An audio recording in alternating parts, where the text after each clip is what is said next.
ছাত্রদলের আমাদের কিছু বন্ধুরা তারা এখানে লিফলেট বিতরণ করছে, সেটা সম্পূর্ণ আচরণবিধির ব্যত্যয় হয়েছে। আজকে ডাকসু নির্বাচনের মাধ্যমে জুলাই বিজয় হয়েছে, শহীদদের আকাঙ্ক্ষা বিজয় হয়েছে।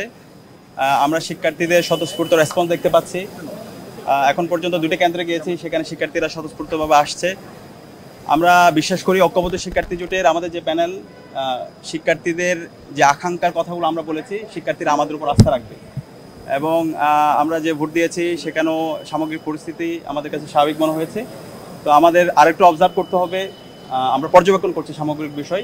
আমরা আশা রাখবো এখানে যতগুলো ছাত্র সংগঠন আছে, ছাত্র সংগঠনগুলো দায়িত্বশীল আচরণ করবে। আমরা যারা প্রার্থীরা আছে আমরা দায়িত্বশীল আচরণ করব, পাশাপাশি বিশ্ববিদ্যালয়ের পড়াশোনা সেখানে দায়িত্বশীল আচরণ করবে।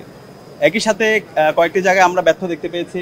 আমরা এখানে আসার পরে দেখতে পেয়েছি একটি ছাত্র সংগঠন তারা লিফলেট বিতরণ করছে, যেটা 100 মিটারের মধ্যে নিষিদ্ধ, আচরণবিধির মধ্যে বলা আছে, এবং ডেস্ক বসিয়েছে। যখন আমরা গতকালকে যোগাযোগ করেছিলাম বলা হয়েছিল কোনো ধরনের ডেস্ক বসানো যাবে না, কিন্তু দেখতে পেয়েছি এখানে ডেস্ক বসানো হয়েছে এবং ভোটারদের মধ্যে স্লিপ দেওয়া হচ্ছে। তো সেটা সম্পূর্ণ আচরণবিধির ব্যত্যয় হয়েছে। তো আমরা বিশ্ববিদ্যালয় প্রশাসন, নির্বাচন কমিশনকে অনুরোধ করবো এই ধরনের আচরণবিধি যারা ব্যত্যয় ঘটাচ্ছে তাদের বিরুদ্ধে যেন ব্যবস্থা গ্রহণ করি। একই সাথে ভোটারদের উদ্দেশ্য অনুরোধ করব, বিশ্ববিদ্যালয়ের সকল শিক্ষার্থী ছাত্রছাত্রী ভাই বোনদেরকে অনুরোধ করব, আপনারা কেন্দ্রে আসেন, আপনাদের পছন্দের প্রার্থীকে ভোট দেন। আমরা সবাই একসাথে কাজ করতে চাই। আমাদের মূল উদ্দেশ্য হচ্ছে স্বপ্নের ক্যাম্পাস বিনির্মাণ করতে চাই। তো সেই স্বপ্নের ক্যাম্পাসের যারা সহযাত্রী হবে, পথযাত্রী হবে, কম্পিটেন্ট সম্পন্ন, লিডারশিপ সম্পন্ন নেতৃত্বকে আপনারা বাছাই করেন এবং আমরা আশা রাখছি সেই জায়গায় ঐক্যবদ্ধ শিক্ষার্থীদের উপর শিক্ষার্থীরা আস্থা রাখবে এবং শিক্ষার্থীদের ম্যান্ডেট পেয়ে আমরা ইনশাল্লাহ তাদের প্রতিনিধিত্ব করার সুযোগ পাবো।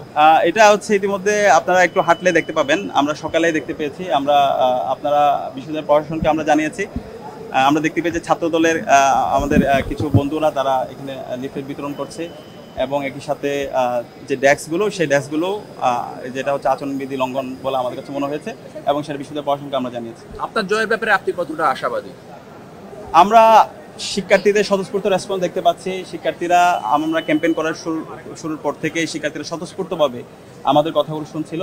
আমরা আশা রাখছি শিক্ষার্থীরা আমাদের উপর আস্থা রাখবে ইনশাল্লাহ এবং শিক্ষার্থীদের ম্যান্ডেট পেয়ে যখন আমরা তাদের প্রতিনিধিত্ব করার সুযোগ পাবো, শিক্ষার্থীর আকাঙ্ক্ষার কথাগুলো আমরা বলবো না। আমরা অব্যাহত আমাদের আইডিগুলোতে রিপোর্ট এবং হচ্ছে আমাদের আইডিগুলো বারবার লগ আউট হয়ে যাওয়ার কারণে আমরা বিশেষ করে আমার আইডিটা আমি ডিঅ্যাক্টিভেট করেছিলাম। আমি অলরেডি গতকালকে সাংবাদিকদের কাছে পরিষ্কার করেছি এবং আমাদের 3 জনের অলরেডি আইডি ডিসেবল হয়ে গেছে। আমাদের যিনি প্রকাশনা সম্পাদক পদে দাঁড়িয়েছেন সাজ্জাদ হোসেন খান, এখন পর্যন্ত আমরা আইডি উদ্ধার করতে পারিনি।